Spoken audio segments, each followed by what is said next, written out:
హరిశ్రీ గణపతే నమః. అవిఘ్నమస్సు శ్రీ గురుభ్యో నమః. వేద పండితులకు, బ్రాహ్మణోత్తములకు, బుధజనులకు, హైందవ ధర్మను పాటించేటువంటి వారందరికీ, విద్య నేర్పినటువంటి 5 బ్రాహ్మణోత్తములకు శిరస్సు వంచి నమస్కారం. ప్రస్తుత టాపిక్ వ్యయాధిపతి ద్వాదశ భావస్థితి ఫలితాలు అన్నమాట. ద్వాదశాధిపతి లగ్నంలో ఉండేటైతే విదేశవాసం, మంచి వాగ్విలాసం, సౌందర్యం ఉంటుంది. కొద్దిగా అందరితో ఫ్రెండ్షిప్ చేయడానికి, మంచివాళ్ళు చెడ్డవాళ్ళు అందరితో ఫ్రెండ్షిప్ చేయడానికి అవకాశం ఉంటుంది. కొద్దిగా మాట్లాడేటువంటి విషయాల్లో కూడా కొద్దిగా రాంగ్ డైలాగులు రావడానికి అవకాశం ఉంటుంది. వాద ప్రతివాదాలు బాగా చేస్తుంటారు అన్నమాట. కనుక శరీరం కూడా కొద్దిగా అప్పుడప్పుడు కొద్దిగా సమస్యలకు గురవుతూ ఉంటుంది. కొద్దిగా చూస్తానికి మటుకు కొద్దిగా అందంగానే కనపడుతుంటాడు. కొద్దిగా ఈ స్పెరం మొటిలిటీ, వాతావరణాలు, యుట్రస్ ఈ విషయాల్లో కొద్దిగా ఎక్కువ శ్రద్ధ వహించాలన్నమాట. వ్యాధిపతి 2వ ఇంట్లో ఉండేటితే కొద్దిగా ఏదో ఒక రూపంలో డబ్బు సంపాదించాలనుకుంటాడు. మాటలు కూడా కొద్దిగా తొందరపాటుతో కఠినంగా వస్తూ ఉంటాయి. అదే శుభగ్రహం అయ్యేటట్టయితే కొద్దిగా ఈ సంపాదన విషయాల్లో కొంచెం ఎక్కువ కష్టపడుతుంటాడు. కొద్దిగా గవర్నమెంట్ కానీ రాజ్య సంబంధించినటువంటి కానీ రాజకీయ సంబంధం కానీ కొద్దిగా అవకాశాలు ఉంటాయి. ఈ దొంగల నుండి, అగ్ని నుండి, ఈ రాజు నుండి కొద్దిగా భయం అనేటటువంటిది కొద్దిగా అప్పుడప్పుడు కలుగుతూ ఉంటుంది అన్నమాట. వ్యయాధిపతి 3వ ఇంట్లో ఉండేటైతే తృతీయంలో, అదే పాపగ్రహం అయ్యేటట్టయితే బంధువులతో వ్యతిరేకము, బంధువులు కూడా ఉండకపోవచ్చు. వ్యయాధిపతి నాకు 3వ ఇంట్లో, అక్కడ బంధువులు లేరు, మా నాన్న, మా తాత, నేను ఒక్కొక్కడు అనమాట. కానీ వ్యయాధిపతి తృతీయంలో ఉండి అది శుభగ్రహం అయ్యేటట్టయితే బాగా డబ్బు సంపాదిస్తారు. సహోదరులు తక్కువ. ఆ తర్వాత కొద్దిగా ఆలోచన విధానాలు అనేది కొద్దిగా తేడాగా ఉంటుంటాయి. బంధువుల నుంచి దూరంగా ఉండటానికి అవకాశాలు ఎక్కువ ఉంటాయి. ఎవరితో అంతగా కలవటానికి ఇష్టపడరు అనమాట. వ్యయాధిపతి 4వ ఇంట్లో ఉండేటైతే కొద్దిగా పిసినారితనం అనేటువంటిది ఉంటుంది. ఎప్పుడూ ఏదో ఒక ఆరోగ్య విషయాల్లో లోటుపాట్లు ఉంటాయి. దానివల్ల కూడా భయం కలుగుతూ ఉంటుంది. అయినా కూడా మంచి పనులే చేస్తారు.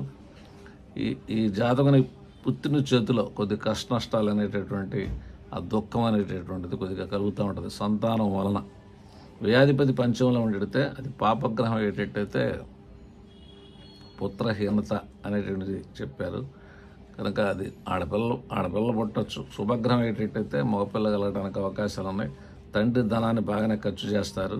కనుక సామర్థ్యం అనేటటువంటిది కొంచెం ఇది తక్కువగా ఉంటుంది. కెపాసిటీ, క్యాపబిలిటీ ఎక్కువగా ఈ జన్మలో బాగా కష్టపడాలన్నమాట. వ్యయాధిపతి 6వ ఇంట్లో ఉండేటైతే అదే పాపగ్రహం అయ్యేటట్టయితే కొద్దిగా కష్ట నష్టాలు అనేటువంటిది ఎక్కువ ఇస్తాడు. కొద్దిగా లేదా ఆలోచన విధానాల్లో కొద్దిగా బుద్ధి సరిగా ఉండదు. కంటి రోగం అనేటువంటిది కూడా ఇవ్వడానికి అవకాశాలు అనేటువంటివి ఉన్నాయన్నమాట. వ్యాధిపతి శుక్రుడై 6వ ఇంట ఉండేటట్టయితే కొద్దిగా తప్పనిసరిగా నేత్ర రోగం అనేటువంటిది వస్తుంది. శుక్రుడు నయనకారకుడు కాబట్టి, 6 రోగస్థానం కాబట్టి. కనుక వ్యయాధిపతి 7వ ఉండేటట్టయితే కొద్దిగా వాళ్ళు చేసేటువంటి పనులు కొద్దిగా తేడా ఉంటుంటాయి. కొద్దిగా ఈ సంపాదన చాతుర్యం ఉంటుంది. అదే క్రూరగ్రహం అయ్యేటట్టయితే భార్య వలన లేక ఇతర స్త్రీ వలన ఆ ధననాశనం అనేటటువంటిది కలుగుతూ ఉంటుంది అన్నమాట. వ్యయాధిపతి అంటే ద్వాదశాధిపతి 8వ ఉండేటైతే ఏ పనులు సక్రమంగా చేయలేరు. కొద్దిగా ఇతరులకి మోసం చేయడానికి కూడా అవకాశం అనేటువంటి బుద్ధి కలుగుతూ ఉంటుంది. అదే పాపగ్రహం అయితే ఈ ఫలితం కొద్దిగా ఎక్కువగా మనం బలంగా ఆలోచించి చెప్పాలి. శుభగ్రహం అయితే ధన సంపాదన అనేది ఎక్కువ ఇష్టం కలవాడు అవును. ద్వాదశాధిపతి భాగ్యమందు ఉన్న స్థిరమైనటువంటి మనస్సు కలవాడు, పుణ్యతీర్థ సంచారం చేయవాడు. పాపగ్రహం అయ్యేటట్టయితే చేసేటువంటి పనులు కొద్దిగా కఠినంగా, క్రూరంగా, పక్కకి బదగలగా ఉంటాయి. అప్పుడప్పుడు డబ్బులు పోగొట్టుకోవడానికి కూడా అవకాశాలు అనేటువంటి ఉంటాయి. కాబట్టి ఎవరికి డబ్బులు ఇవ్వకూడదు అనమాట. వ్యయాధిపతి దశమందు ఉన్న ఇతర స్త్రీలంటే కొద్దిగా ఇంట్రెస్ట్ కానీ అవి కొద్దిగా ఉండటానికి అవకాశాలు అనేటటువంటివి ఉంటాయి. కొద్దిగా జాగ్రత్తగా ఉండాలి. అదే అందం బాగానే ఉంటుంది. ఈ సంతాన సంబంధించినటువంటి విషయాలు వాళ్ళ వలన ఈ ధన సంపాదన కొద్దిగా ఇష్టంగా ఉంటుంది. వాళ్ళు కూడా సహాయం చేయడానికి అవకాశాలు అనేవి ఉంటాయి. ద్వాదశాధిపతి ఏకాదశంలో ఉంటే కుబేరుడు, దీర్ఘాయుషు, దేశమందు ఉన్నత వ్యక్తి, దానం చేయువాడు, ప్రసిద్ధుడు, సత్యం పలుకువాడు. రాయపాడి సాంబశివరావు గారికి ఏంటంటే కర్కాట లగ్నం. వ్యయాధిపతి లాభంలో ఉండేడితే గొప్పవాళ్ళు కూడా సమయం చూసి కలవటానికి అవకాశాలు ఉందని కూడా వేరే ఇంకో గ్రంథంలో కూడా చెప్పారన్నమాట. వ్యయాధిపతి వ్యయంలో ఉండేడితే ఐశ్వర్యం గలవారు, గ్రామీణ జీవితం ముందు ఇష్టం గలవాడు, పశు సంరక్షణ చేయువాడు, ఎంతకాలం జీవించడానికి అవకాశం ఉందో అంతకాలం గ్రామ ప్రదేశాల్లో ఊరి బయట కొండ ప్రాంతాలు, అరణ్య ప్రాంతాల్లో నివసించడానికే అవకాశం అనేది ఉన్నది. ఈ ఖర్చు కూడా కొద్దిగా మంచి ఖర్చు, శుభ ఖర్చు చేయడానికి కూడా ఎక్కువ అవకాశాలు అనేటువంటి ఉన్నాయి.